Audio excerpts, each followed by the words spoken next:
하며 예수님의 이름으로 기도하옵나이다. 아멘. 우리가 지지난주죠. 성령이 얼마나 좋은 분인가에 대해서 우리가 살펴봤습니다.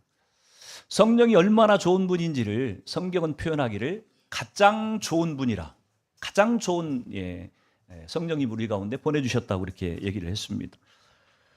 여러분, 좋은 분일 수 있는데 그것이 꼭 우리에게 최선의 선물이냐, 이것은 또 다른 문제일 수 있습니다. 가장 좋은 것이 가장 좋은 선물이라고 하는 우리의 생각이 일치하려면 하나님께서 우리가 하나님을 향해 성령님에 대해서 기대하는 것들이 우리의 삶 가운데 어떻게 증명이 되고 나타나는지를 통해서 우리는 확인할 수가 있게 되는 거예요. 이사야 선지자를 통해서 성령이 어떤 분인지를 예언할 때 그분은 지혜와 총명의 영이시고, 그 다음에 모략과 재능의 영이시고, 지식과 여호와를 경외하는 그런 영이라 그렇게 표현을 합니다. 여러분, 메시아 예수께서 오셔가지고 우리에게 보내실 성령, 그분이 이런 능력을 가지신 분이라고 하는 것은 그 성령을 우리 가운데 부어주셨을 때 우리에게도 그런 역사들이 나타난다고 하는 얘기예요. 지혜도 있고 총명도 있고 모략도 있고 재능도 있고 지식도 있고, 거기에다가 하나님을 경외하는 그런 능력까지 우리 가운데 부어주시는 것, 이것이 성령께서 우리 가운데 하시는 일이고 성령이 우리에게 좋은 선물일 수밖에 없는 그런 이유라고 하는 것입니다. 문제는 우리가 그 성령님 없이 신앙생활을 하려고 하니까 문제가 크다고 하는 것이. 오늘 설교의 제목이 성령님 없는 신앙은 빈 껍데기입니다. 이렇게 제가 설교 제목을 잡았죠. 세상 사람들이 하는 표현 가운데 정말 좋은 분을 향해서 그렇게 표현을 하죠. 당신 없는 세상은 안고 없는 찐빵이고 오아시스 없는 사막입니다. 뭐 여러분이 혹시 누군가에게 한 번쯤 해봤을 고백인지 모르겠는데 해보셨습니까? 우리 송숙경 권사님은 행복한 분이세요, 그렇죠?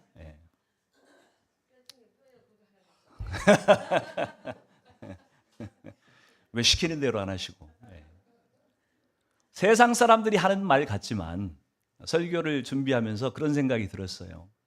그 당신 대신에 만약에 성령님을 넣어서 성령님 없는 세상은 안고 없는 찐빵이고 오아시스 없는 사막입니다, 이렇게 우리가 고백할 수 있다고 한다면 얼마나 좋을까?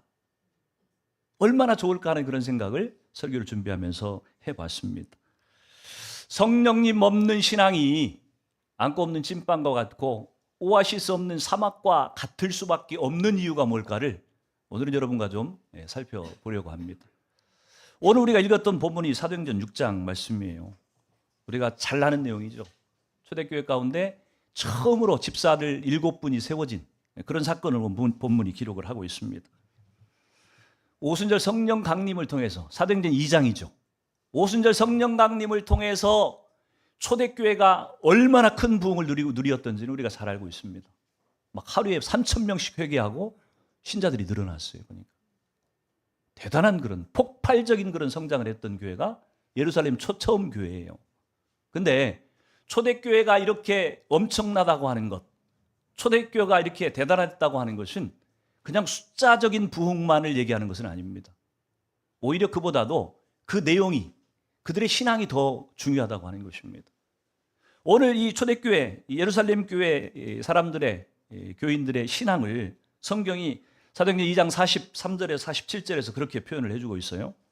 같이 한번 보실래요? 제가 읽을 테니까 한번 잘 보세요.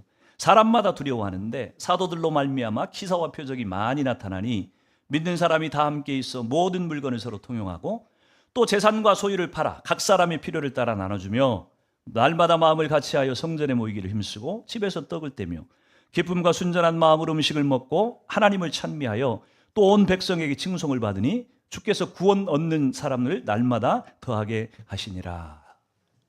초대교회 모습이에요. 첫 번째 교회였던 예루살렘 교회의 모습을, 영적인 상태를 지금 이렇게 묘사를 하고 있는데 여러 가지 특징들이 지금 등장을 하죠. 기사와 표적도 많이 나타났다고 얘기를 하고 유무상통했다고 얘기를 하기도 하고 또 성전에 모이기를 힘쓰기도 했고 집에서 모여서 음식을 나누기도 했고 하나님을 찬송하기도 했고 또 백성들에게 칭송을 받기도 했고, 그래서 날마다 믿는 자의 숫자가 늘어났다고 지금 기록을 하고 있어요. 초대교회의 모습입니다. 근데 이 초대교회의 특징들 가운데 여러분은 뭐가 제일 부러운지 모르겠어요. 뭐가 제일 대단하다고 혹시 생각이 드는 특징이 뭘 것 같습니까? 예. 날마다 뭐요? 네. 뭐 다 맞는 답입니다. 다 나와 있는 얘기들이니까. 근데 제가 설교를 준비하면서 가장 놀랍다고 생각하는 특징은요, 유무상통했다고 하는 특징이에요.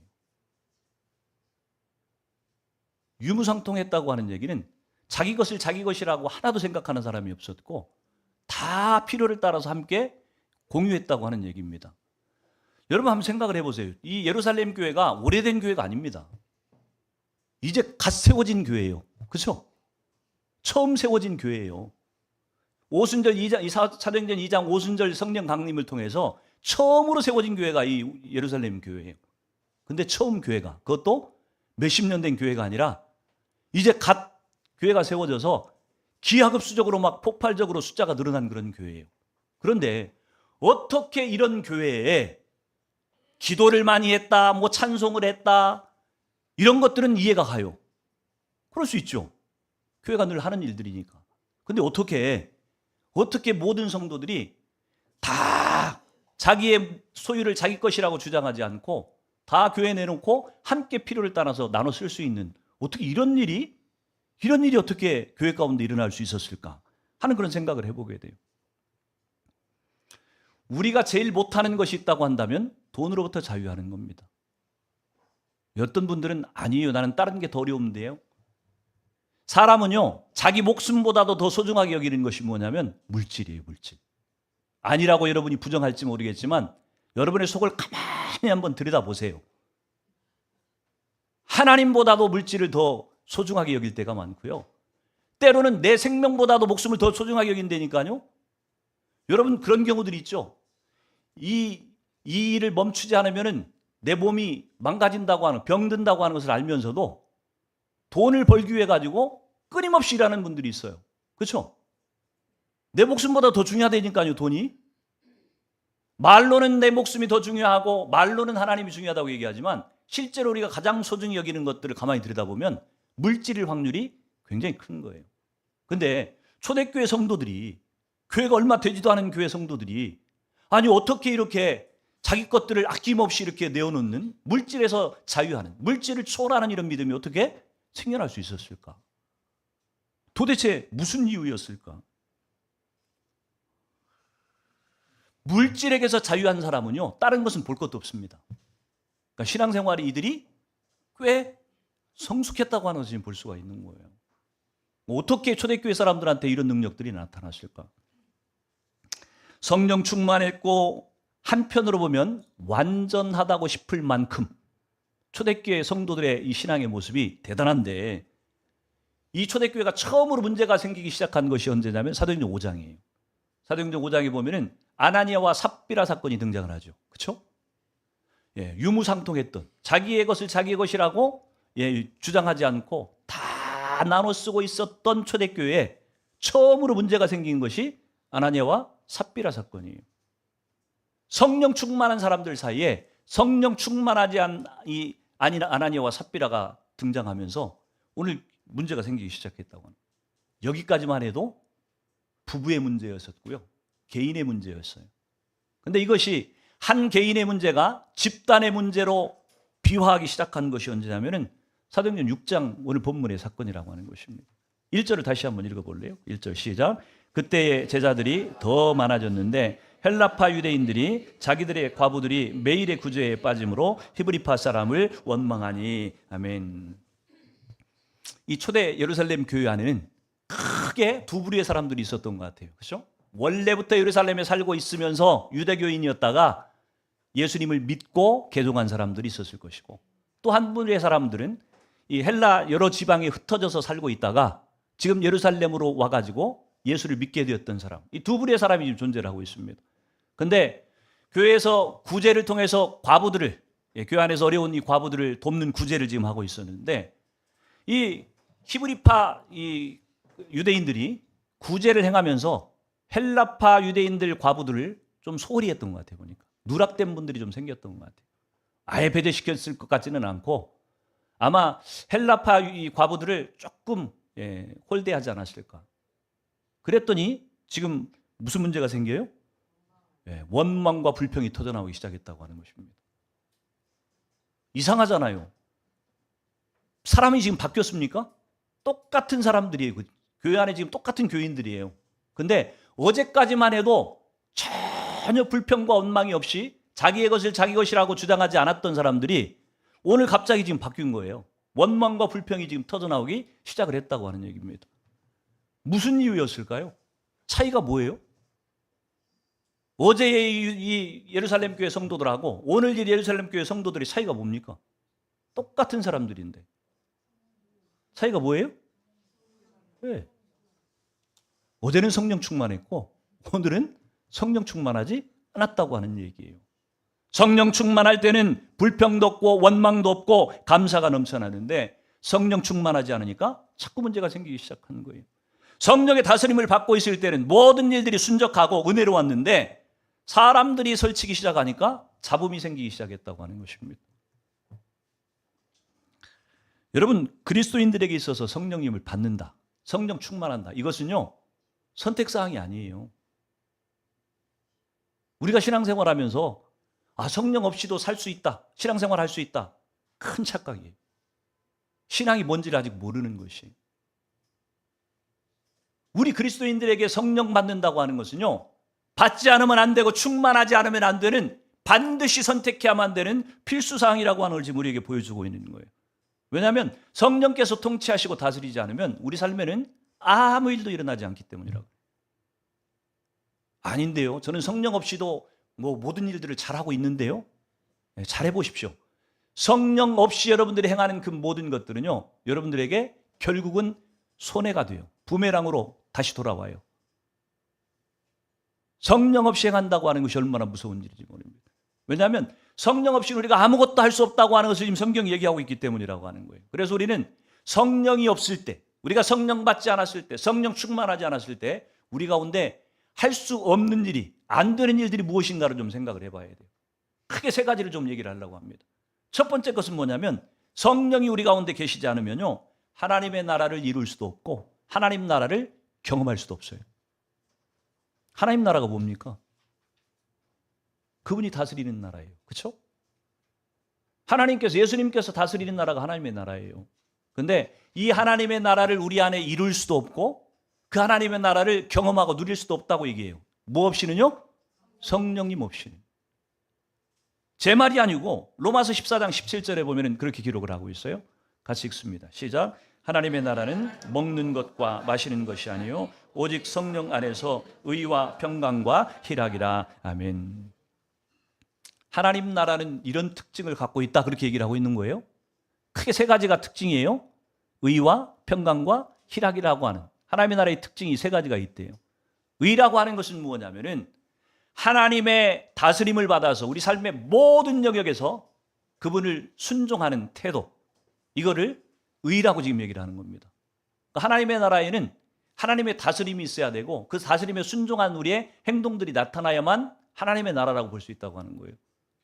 하나님의 나라를 살고 있다고 하는데, 하나님을 왕으로 모시고 살고 있다고 하는데 내 삶 속에서 그분의 말씀에, 다스림에 순종하는 삶이 나타나지 않고 있다고 한다면 그 사람은 하나님의 나라를 지금 살고 있지 않는 것이에요. 두 번째 하나님 나라의 특징을 평강이라고 얘기를 하고 있습니다. 평강이 뭐예요? 하나님과 나와 화목된 그런 관계 가운데서 우리 가운데 하나님이 주시는 평화로운 마음의 상태, 이거를 평강이라고 얘기를 합니다. 이 평강은 구원받은 자에게만, 하나님과의 관계가 회복이 된 사람들에게만 느껴지는 그런 안정감이에요. 그런 평화가 우리 가운데 임하는 것을 평강이라고 지금 얘기를 하고 있는 거예요. 희락이라고 하는 것은 무엇입니까? 역시 하나님과 관계가 화목된 사람들에게, 우리에게 영혼으로 하여금 느껴지게 하는 기쁨, 이걸 희락이라고 지금 표현하는 거예요. 이 세 가지 요소가 다 우리가 예수를 믿고 하나님의 나라가 우리 가운데 이루어졌을 때 우리가 누릴 수 있는, 느낄 수 있는 특징들이라고 지금 얘기를 하고 있는 것입니다. 하나님의 백성으로 우리는 늘 이 은혜를 누리며 살기를 소원해요. 그렇죠?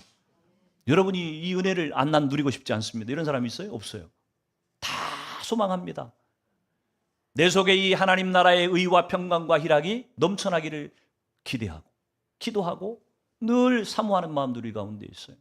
근데 우리의 마음은 원이로되 우리의 삶 가운데서 그런 하나님 나라가 이루어지지 않고 누릴 수 없는 이유가 무엇일 것 같습니까? 네, 성령님 때문이에요. 성령님. 오늘 이 성경 표현을 보면 그렇게 얘기를 해요.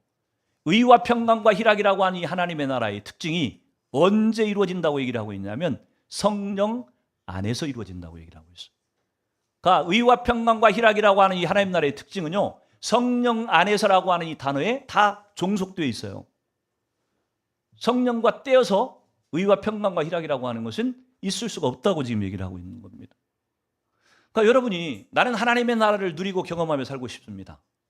난 예수를 믿었고 그래서 예수님이 다스리는 그런 나라를 내가 좀 풍성히 누리고 살고 싶습니다. 그런 소원이 있다고 한다면 뭘 해야 돼요? 성령 받아야 된다고 하는 얘기예요. 성령을 받았는데 이게 안 느껴진다. 그럼 뭘 해야 돼요? 성령 충만을 받아야 되는 거예요. 둘 중에 하나를 해야 돼요. 둘 중에. 성령 안 받은 분들은 성령을 받아야 되는 것이고, 성령 받았는데 이 하나님의 나라가 느껴지지 않는다고 한다면 식어졌으니까, 희미해졌으니까 회복이 필요한 거예요. 성령 충만이 필요하다고 하는 얘기입니다. 저는 저와 여러분들이 성령 받으시고 성령 충만함을 받으셔서 여러분 가운데 이 하나님의 나라가 충만하게 회복되기를 주의 이름으로 축원합니다. 두 번째, 성령이 계시지 않으면 우리 가운데 할 수 없는 일이 무엇이냐면 온전한 제자가 만들어지지 않는다고 하는 것이. 우리가 알다시피 교회의 존재 목적이라고 하는 게 뭡니까?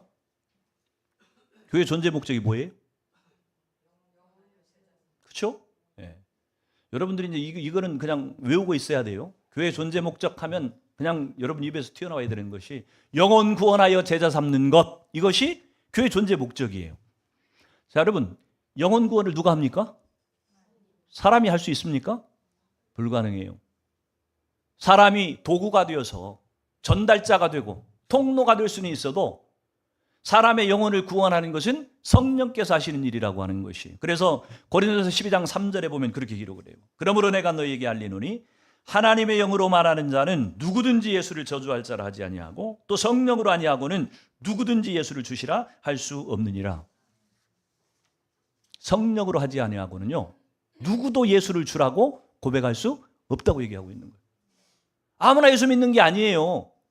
성령께서 그 마음을 주장하셔야만, 그 마음 가운데 은혜를 베푸셔야만 우리가 예수님이 나의 주님입니다, 예수님을 믿겠습니다, 이 고백이 우리 가운데 생길 수 있다고 지금 얘기를 하고 있는 겁니다. 영혼 구원하는 것을 성령께서 하신다고 한다면 또 한 가지 교회의 존재 목적 가운데 제자 삼는 것, 이거는 그럼 또 누가 하는 것일까요? 네. 오늘은 주제가 성령이기 때문에 다 성령이에요. 답은 성령, 그냥 성령님만 하면 다 답이야. 다 성령님 없이는 제자 삼는 사역도 안 된다고 지금 얘기를 하는 거예요. 사도행전 8장 14절에서 17절을 보면 제가 읽습니다. 예루살렘에 있는 사도들이 사마리아도 하나님의 말씀을 받았다함을 듣고 베드로와 요한을 보내매 그들이 내려가서 그들을 위하여 성령 받기를 기도하니 이는 아직 한 사람에게도 성령 내리신 일이 없고 오직 주 예수의 이름으로 세례만 받을 뿐이더라. 이에 두 사도가 그들에게 안수함에 성령을 받는지라. 사마리아에 있는 사람들이 예수님의 이 복음을 전해받고 세례들을 받았어요. 지금.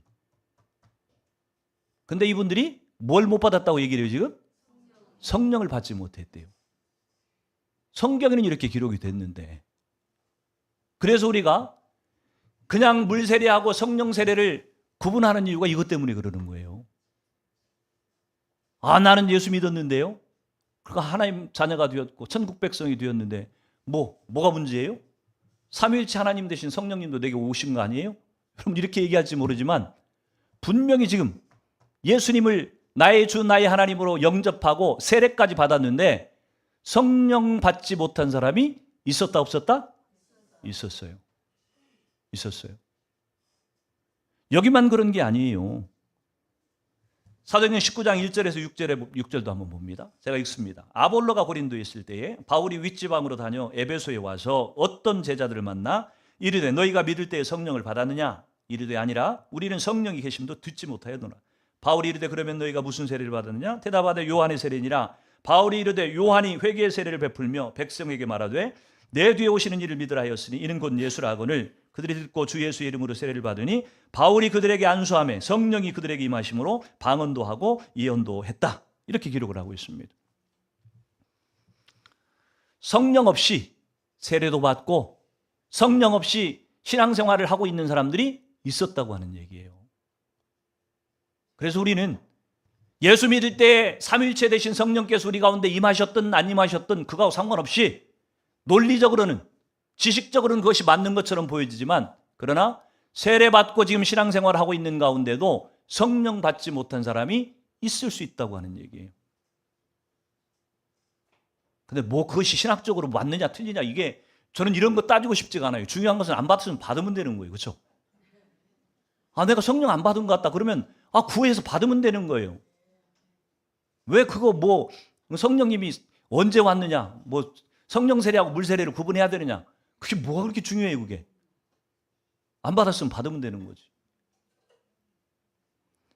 에베소에 있던 제자들이 분명히 성령에 대해서는 듣지도 못했다 알지도 못했다 그렇게 얘기를 해요. 이 에베소에 있던 제자 가운데 누가 포함되는 줄 아십니까? 아볼로라고 하는 제자가 지금 포함이 돼요. 아볼로. 여러분 아볼로 이 고린도 교회에 보면은 고린도 교회를 바울이 책망을 할 때 너희 안에 분쟁이 있다. 분파가 있어가지고 서로 갈등했다고 하는 얘기예요. 그런데 그 파가 크게 네 파가 있었어요. 누구였어요? 나는 바울 파라, 나는 게바 파라. 게바는 베드로예요. 나는 바울 파라, 나는 베드로 파라, 나는 아볼로 파라, 나는 그리스도 파라.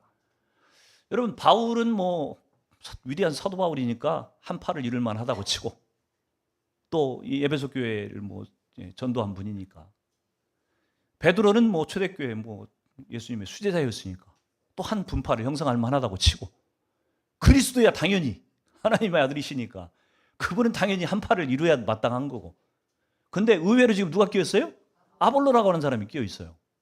아볼로는 뭐 12사도 가운데 낀 사람도 아니고 초대교회 때 그렇게 크게 영향을 끼쳤던 사람이 아닌데 아볼로가 어떻게 고린도 교회 안에 한 분파를 형성할 만큼 그럴 수 있었냐는 얘기예요. 여러분 이 아볼로는요 다른 것으로 이 사람이 탁월했던 것이 아니라 설교에 탁월했던 사람입니다. 말을 기가 막히게 잘하는 사람이었어요. 그러니까 말주변이 탁월했던 사람이에요. 세상 사람들도 말 잘하는 사람들은요 가만히 듣고 있으면요 이렇게 넘어갑니다. 주로 사기꾼들이 그런 사람들이 많이 하죠. 보이스피싱도 이 시원찮은 사람들은 금방 들켜요. 그렇죠?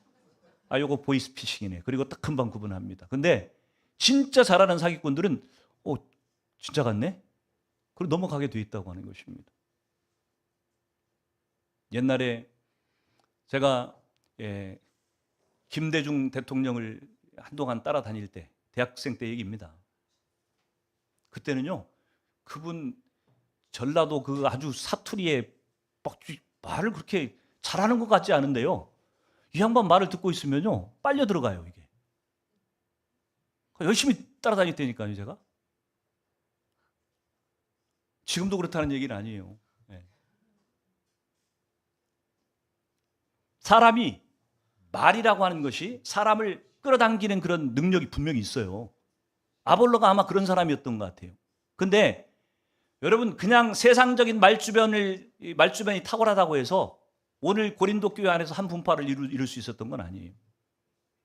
이 아볼로가 바울로부터 복음을 전해 듣고 그리고 나서 그리스도의 제자로 성장을 해가는데 오늘 이 에베소 제자들 성령이 계신 것도 듣지 못했던 에베소 제자들 가운데 아볼로도 똑같은 사람이었는데 아볼로에게도 성령이 임하신 거예요.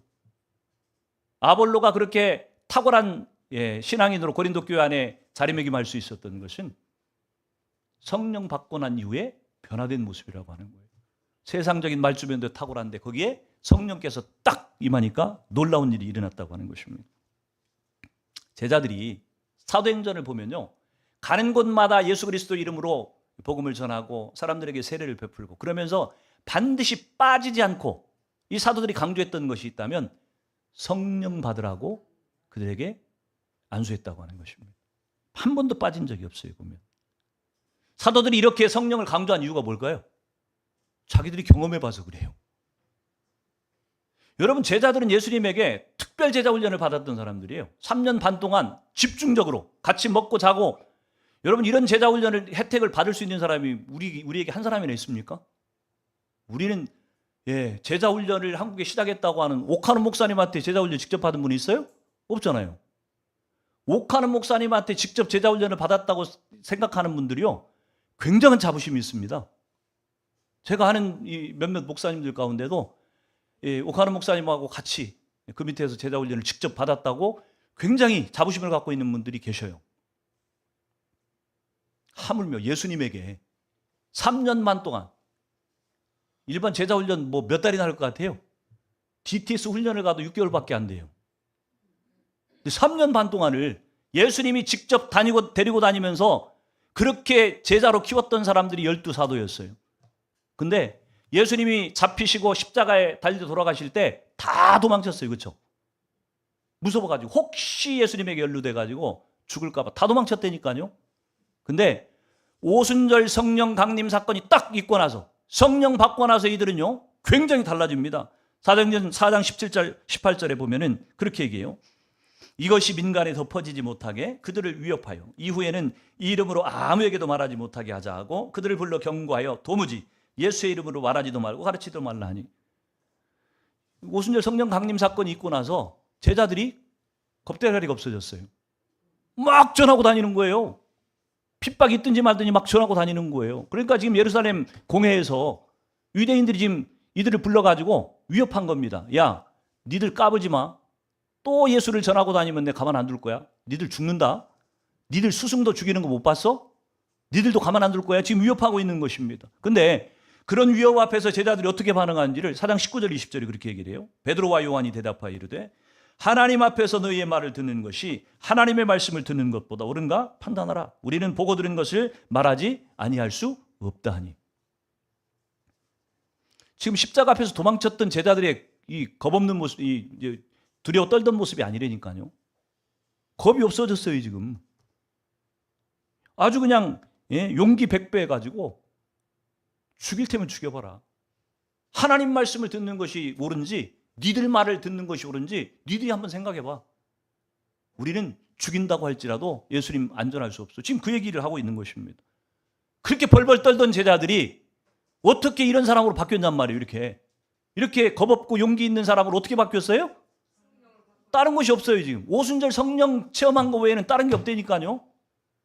예수님이 부활하셔가지고 다시 특별 제자 훈련을 하신 것도 아니고 성령이 임하시고 나니까 이런 변화가 일어났다고 하는 것입니다. 저 여러분 모두는요, 그리스도의 제자로 성숙해 가는 것이 목표예요. 구원받고 난 다음에 해야 될 일들이 있다면 우리의 목표는 그리스도의 제자로 성장해 가는 것이에요. 근데 그리스도 제자의 삶을 우리가 살아내지 못하는 원인이 있다고 한다면, 이유가 있다고 한다면 다른 게 아니라니까요. 성경 공부를 조금 해서 그런 게 아니고, 교회를 다닌 연수가 짧아서 그런 것이 아니고 뭐 때문이라고요?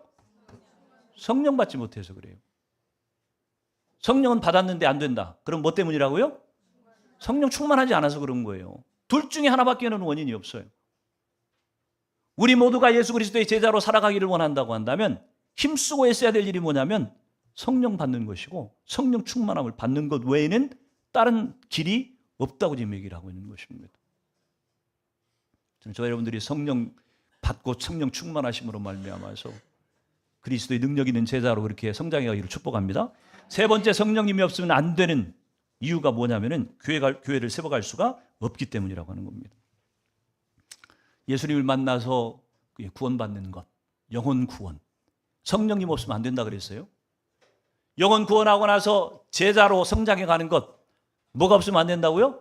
성령이 없으면 안 된다 그랬어요. 근데 영혼 구원에서 제자 삼고 나서 최종적으로 궁극적으로 목적이 뭐예요? 교회를 세우는 거예요. 교회가 뭐니까? 하나님의 나라니까요. 하나님 나라의 모형이기 때문에 교회를 잘 세우는 것이 중요해요. 왜? 세상 사람들이, 안 믿는 사람들이 뭘 보고 하나님 나라를 짐작하는 거예요? 교회를 보고. 교회를 보고서 하나님의 나라가 저기 있구나. 하나님의 나라가 존재하는 거구나. 이걸 세상 사람들이 교회를 보면서 깨닫도록 되어 있는 거예요. 뭘 보면서 배우겠어요? 근데 교회가 하나님 나라의 모습을 못 보여줘요. 그러니까 문제가 되는 거예요. 전도가 안 되는 거예요, 지금. 우리가 정말 하나님 나라를 제대로 보여주기만 한다고 한다면 사람들이 오지 말라 그래도 온다니까요. 사람들은 자기들에게 유익이 되는지 안 되는지를 너무 정확하게 알아요.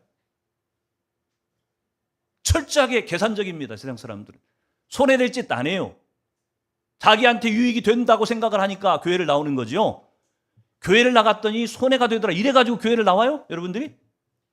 누구도 그렇게 나오지 않아요. 그건 나중에 성숙해졌을 때 얘기고. 오래 예수 믿고 신앙이 성숙해져가지고 그때는 예수님의 은혜가 나를 향한 희생이 너무 감사해서 나도 이렇게 드려야 되고 그런 거지. 처음 교회 나올 때부터 나는 손해를 보기 위해서 교회를 나간다. 이러고 나오는 사람은 아무도 없다니까요.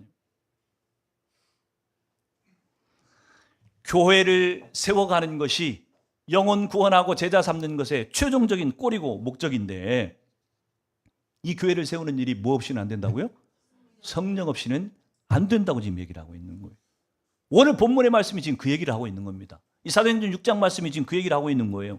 교회 안에 지금 심각한 문제가 생긴 거예요. 왜? 유무상통했던 교회가 자기 것들을 전혀 아끼지 않고 물질을 초월했던 성도들이 그렇게 모였던 예루살렘 교회가 갑자기 지금 원망과 불평으로 가득해진 거예요, 지금. 구제 문제 때문에. 그러면 이 일을 해결하기 위해서 제일 좋은 게 뭐예요? 사람들을 세워가지고 구제를 잘하면 된다. 맞습니까? 틀립니까? 왜 틀려요? 구제 때문에 지금 불평을 하는데 구제를 잘 해주면 될 거 아니에요, 공평하게. 구제를 공의롭게, 정의롭게, 누구한테도 치우치지 않게 골고루 잘 나눠주면 해결될 거 아니에요. 근데 오늘 제자들이 이 불평과 원망의 이 교회 문제를 해결하기 위해서 제자들이 내놓은 처방을 보면요. 6장 3절을 같이 한번 읽어봅니다. 6장 3절 시작. 형제들아 너희 가운데서 성령과 지혜가 충만하여 칭찬받는 사람 7을 택하라. 우리가 이 일을 그들에게 맡기고. 보세요. 만약 일손이 부족해가지고 이 문제가 생겼다고 한다면 그냥 일꾼들을 뽑아가지고서 세우면 돼요. 그렇죠? 근데 그냥 일꾼들을 뽑으라고 얘기하지 않고 앞에다가 전제를 달고 있어요. 성령과 지혜가 충만한 일꾼들을 7사람을 뽑아라. 그렇게 지금 얘기를 하고 있는 거예요. 여러분 이 선택으로 말미암아서 자칫하면은 지금 흔들리려고 했던 이 초대교회가 다시 살아나기 시작해요. 이 6장 7절에 보면 하나님의 말씀이 점점 왕성하여 예루살렘에 있는 제자의 수가 더 심히 많아지고 허다한 제사장의 무리도 이도에 복종하니라 그렇게 되어 있죠. 이 선택 하나 잘못했다고 한다면 예루살렘 초대교회는 무너졌을 거예요. 혼란의 소용돌이 속으로 빠져버렸을 거예요. 그런데 이 선택 하나 잘함으로 인해서 넘어질 뻔했던 이 예루살렘 교회가 다시 회복되기 시작했다고 하는 겁니다. 여러분 교회는요. 일 잘하는 사람들을 뽑아서 세우는 것이 교회가 아니에요. 교회를 섬길 때 정말 조심해야 되는 부분이에요. 오늘날 현대교회가 문제가 생긴 것이 다른 것 때문이 아닙니다. 일 잘하고 전문성 있는 사람들을 뽑아가지고 교회 일을 맡기려고 하니까 오늘날 교회가 시끄러워지고 문제가 생기기 시작했다고 하는 것입니다. 교회 안에 예를 들어서 한국은행장이 우리 교회를 나온다. 그럼 우리 교회 재정을 누구한테 맡길 것 같아요? 당연히 한국은행장 그분한테 맡겨야 된다고 생각을 할 거예요. 거기에 이 일을 달 사람이 있습니까? 한국은행장인 사람하고 뭐 상고도 나오지 않고 수학도 잘 못하는 저하고 둘이 있다고 한다면 여러분 누구를 세울 거예요? 당연히 한국은행장을 세워야 된다고 강력히 주장할 거예요. 그렇죠? 만약 그렇게 안 했다. 그러면 난리를 칠 겁니다. 목사님 제정신입니까? 저런 전문성을 두고서 전문가를 두고서 아니 이렇게 무식한 사람을 세웁니까? 이렇게 얘기할 거 아니에요. 아니에요? 여러분이 다 그렇게 하고 있다니까요. 한국교회가 다 그러고 있다니까요. 학교 교장 선생님이 나왔다. 그러면은 우리 교회 주일학교 교육은 저분한테 맡겨야 돼. 고등학교도 안 나온 내가 교사를 한다고 하면은 당신은 좀 뒤로 빠져 있어요. 아마 이럴 거예요. 한국교회가 그러고 있다니까요. 저와 여러분들이 교회 일을 바라볼 때 그 시각으로 바라보고 있어요. 전문성이 있고 세상에 탁월함이 있으면 교회 안에서 하나님을 일을 맡겨도 된다고 우리가 생각을 하는 거예요. 물론 전문성도 있고 성령 충만도 하면 이건 최상이에요. 베스트예요, 베스트. 제일 좋은 모습이에요. 전문성도 있는데 이분이 성령 충만하다. 그분은 무조건 맡겨야 돼요, 무조건. 그러면 잘할 거예요. 근데 전문성은 있는데, 탁월함은 있는데, 만약에 성령 충만하지 않다. 그러면 맡기면 돼요, 안 돼요? 안 돼요. 맡기는 순간 교회가 시끄러워지기 시작합니다. 맡기는 순간 교회는 망하는 길로 간다고 해도 틀린 얘기가 아니에요. 우리가 머리로는 알겠는데 이렇게 설명을 드리면 여러분 이해는 하는데 실제로 그런 상황이 되면 여러분도 그렇게 하고 있다니까요. 그렇게 해야 된다고 주장을 하고 그렇게 안 하면 불평을 하고 그렇게 안 하면 이상한 목회한다고 얘기할 수 있다고 하는 얘기입니다. 여러분 만약에 이 예루살렘 교회가 성령 충만하고 지혜 충만했던 이 사람들이 아니고 그냥 일 잘하는 사람을 세웠다. 그러면 큰일 난 거예요, 지금. 여러분 보세요. 7 집사들의 이름을 한번 쭉 보면요. 제일 먼저 등장하는 사람이 누구예요? 스데반. 그 다음 빌립. 이 이름 순서를 여러분이 잘 생각해야 돼요. 나머지 사람들도 있지만 나머지 사람들은 그 뒤에 등장을 별로 안 하는데 이 두 사람 이름이 등장을 해요. 사도행전에 보면. 스데반은 뭐 했던 사람이에요? 최초의 순교자였어요. 이 스데반은 죽으면서 거의 예수님이 십자가에 죽으실 때 모습을 상상하게 하는, 나를 돌로 치는 저 사람들, 자기들이 하는 짓을 몰라서 그러니까 용서해 주십시오. 예수님 했던 기도를 이 스데반이 하면서 죽어가잖아요. 대단한 신앙을 갖고 있는 사람입니다. 빌립, 에디오피아 내시에게 복음을 전했고 세례를 줬던 사람이에요.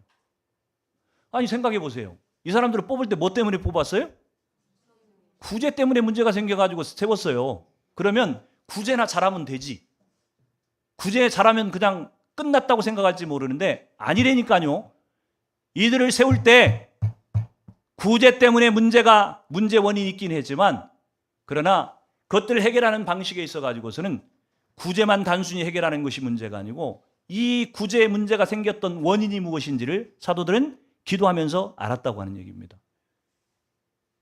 우리는 공평하게 모든 일들을 처리를 하면은 사람들이 불평하지 않고 행복할 것 같아도요. 천만의 말씀입니다. 사람은요. 공평하게 하면은 또 거기서 뭔가 또 트집을 잡아내요. 이게 죄성을 가진 인간들의 특징이에요. 부족하면 부족하다고 투정을 하게 돼 있고요. 너무 완벽하잖아요. 그러면 너무 완벽하다고 또 투정해요. 재미없다고 또 투정할 거예요, 이게. 이 죄성을 가진 인간들의 모습이라니까요. 여러분, 우리의 문제를 해결한다 그래서 문제가 해결되어지는 게 아니에요. 오늘 이 초대교회의 문제는요. 이들이 성령 충만했던 이들이 성령 충만하지 않고 성령 없이 사람의 생각으로 뭔가를 하려고 하는 시도들이 일어났기 때문에 원망과 불평이 생겨났다고 하는 것을 사도들이 알아요. 그래서 단순히 구제 문제를 해결하는 것이 해법이 아니라고 하는 것을 알고 성령 충만한 사람을 세운 거예요. 그리고 이들에게 너희들은 7 집사 너희들은 구제를 위해서 우리가 세웠으니까 구제나 열심히 해라 이렇게 얘기하지 않고 이들이 성령의 이 인도하심을 따라 순종해서 살아가는 그런 삶을 인정해주고 다 보장해주고 있는 모습들을 보게 돼요. 스데반이 순교하는 것들을 보면서 야, 니가 집사가 무슨 우리 사도들도 아직 순교하지 않았는데 네가 뭔데 먼저 순교를 이러고 시기하거나 막아서지 않는다고 하는 것입니다. 사도 바울이요. 그래서 고린도서 1장 28절 29절에 보면은 그런 고백을 합니다. 같이 한번 읽어봅니다. 시작. 우리가 그를 전파하여 각 사람을 권하고 모든 지혜로 각 사람을 가르침은 각 사람을 그리스도 안에서 완전한 자로 세우려 함이니 이를 위하여 나도 내 속에서 능력으로 역사하시는 이의 역사를 따라 힘을 다하여 수고하노라. 사도 바울은요 정확히 알고 있어요. 정확히 알고 있어요. 자기가 하고 있는 모든 사역과 자기가 하고 있는 모든 일들이 성령님 없이는 안 된다고 하는 것을 정확히 알고 있어요. 그래서 성령을 빼고서 어떤 일도 하지 않습니다. 내 속에서 능력으로 역사하시는 그분의 역사를 따라서 내가 모든 것들을 지금 감당하려고 한다. 이렇게 지금 고백을 하고 있고, 사도 베드로도 베드로전 4장 11절에 보면 그렇게 얘기를 합니다. 같이 한번 읽어봅니다. 시작. 만일 누가 말하려면 하나님의 말씀을 하는 것 같이 하고, 누가 봉사하려면 하나님이 공급하시는 힘으로 하는 것 같이 하라. 이는 범사에 예수 그리스도로 말미암아 하나님의 영광을 받으시게 하려 함이니 그에게 영광과 권능이 세세에 무궁하도록 있느니라. 아멘. 누가 말을 하든지, 누가 봉사를 하든지 누구의 힘으로 하라고요? 성령께서 주시는 힘으로 하라고 하는 얘기입니다. 그러면 문제가 생기지 않을 것이라고 얘기해요. 하나님 영광을 받으실 것이라고 지금 얘기를 하고 있는 겁니다. 한번 지금 보세요. 영혼 구원하는 문제도 성령님 없이는 안 된다고 얘기를 했고요. 제자를 세우는 것도 성령님 없이는 안 된다고 얘기를 했고, 더더군다나 교회를 세워가는 것, 하나님의 나라를 세워가는 것, 성령님 없이는 안 된다고, 지금 불가능하다고 얘기를 하고, 결국 우리 신앙의 전부예요, 다. 그렇죠? 영혼 구원하고 제자 삼고 교회를 세우고, 이것 말고 뭐가 있어요? 우리 신앙에 이것 말고 뭐가 있어요? 전부를 지금 얘기하고 있는 거잖아요. 이 모든 것이 뭐 없이는요? 성령님 없이는 안 된다고 지금 얘기를 하고 있는 겁니다. 근데 우리는 성령님 없이 빈 껍데기 같은 신앙을 갖고서 뭔가를 하려고 열심히 달려가고 있지 않는지 돌아보라고 하는 얘기입니다. 성령님 없이 할 수 있어요. 하는데 뭐가 문제가 돼요? 자기 영광이 드러나게 되어 있고요. 사람의 생각들이 드러나게 되어 있고, 그러면 교회는 시끄러워지고 우리 마음 가운데 있는 평강은 끼어지게 되어 있고, 성령님 없이 행하는 모든 것들은 우리에게 전혀 도움이 되지 않는다고 하는 것이. 그래서 하나님께서 우리에게 이 성령님을 보내시는 것은 최고의 선물로 우리 가운데 주시는 것이, 가장 좋은 선물로 성령님을 보내시는 것이에요. 그래서 그 성령님을 우리가 모시고 성령 충만해서 우리가 신앙생활을 하고 하나님을 섬기기 시작하면 우리 삶은 가장 완전한 모습으로 서갈 수 있다고 하는 것이. 저는 여러분들이 신앙생활하고 교회를 섬길 때 성령 없이 할 수 있다고 생각하는, 그런 생각을 하는 분들이 있겠어요? 적어도 이 주일 예배에 참석하는 여러분들이라면 그 정도 생각은 아닐 거예요. 그러나 성령이 내 속에서 충만하게 역사하시지 않는데 그냥 내 힘으로 혹시 뭔가를 하려고 발버둥 치고 있는 모습들은 얼마든지 있을 수가 있어요. 그런 것들을 잘 점검해서 여러분들이 늘 매 순간 모든 일에 성령에 붙들려서 성령의 능력으로 살아감으로 하나님의 영광을 온전히 드러내고 가장 기쁘고 행복한 신앙생활을